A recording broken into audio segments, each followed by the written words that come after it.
the fourth and final part to my story series of my employees' paychecks were riding on the teacups at Disney. So my business partner had been served. We got a court date for like 5 or 6 months out, and we weren't supposed to talk to each other naturally. During this time, I was also trying to get a criminal case against him, and I had enough evidence, and the prosecutors agreed, and they filed charges against him for several things I didn't even know about. I also, during this time, was getting phone calls left and right from the company that owned the buildings we rented, the equipment we rented, several other bills that were in his name that I didn't even know about, were calling me wanting money, and I was like, sorry, wrong person, wasn't even in my name. My name and number were just put on paperwork, and so they were filing against him. By the time our court case came around, he was over $100,000 in debt. He did not show up to the civil court case. They couldn't find him, and when they tried to get him criminally, they couldn't find him. I soon found out that he had fled back to Korea, so we couldn't find him. Several years later, I found out that he possibly was back in Georgia, but I never got confirmation on that.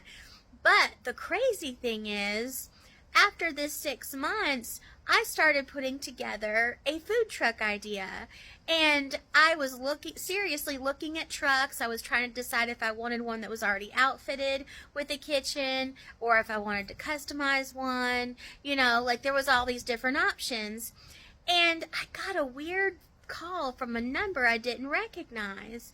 And I mean, this is after the civil case. This is after they couldn't find him for the criminal case. And I only told a few people.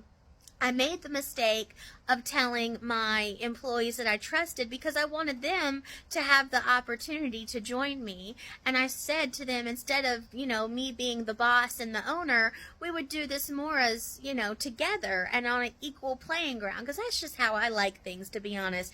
I don't need to be the big and the best and be over everyone. That's just not who I am. I rather us all be equal, and we work better that way. Anyway, so I get this phone call from a weird number, and I answer it.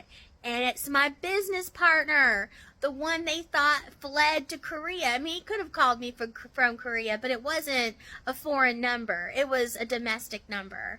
And he was like, I'm here and you're about to start a wing truck. And if you do, that's my idea. And you're going to owe me 50% of all sales. I said his name. I said, are you delusional? Are you freaking delusional? Wherever you are, you need to stay there and never come back, because if I ever find you, there's going to be hell to pay. And how dare you have the audacity to call me and make demands when you're the one that stole from our company, you ripped off our employees, you ran away, you couldn't even face me in civil court. Absolutely not. And that was the last I ever heard from him.